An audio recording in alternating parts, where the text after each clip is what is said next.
48 hours in Milan, let's go. We flew from Heathrow and the flight took less than 2 hours, which was awesome. Look at those views. We got the train from the airport into Milan, and you need to validate your ticket on these machines. Don't get caught out. The trains were mental, the same as they are throughout most of Europe, I think, where they're pretty much like double-decker trains. The views were beautiful, the sun was shining, and then we got to the central station. It was so busy. Just look at the architecture in the station though. We stayed at the Inside Milan and they gave us a cheeky little upgrade to a studio room. Look at the view. I love staying in Emilia group hotels. They're just so nice.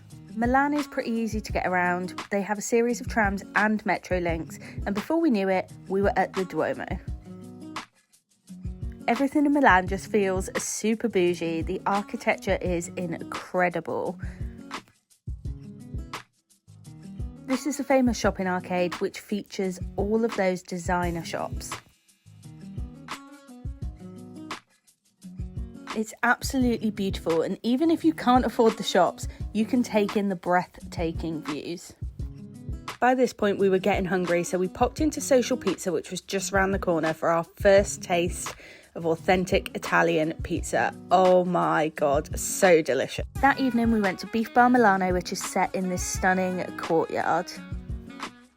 The restaurant has a really nice vibe and the menu is extensive.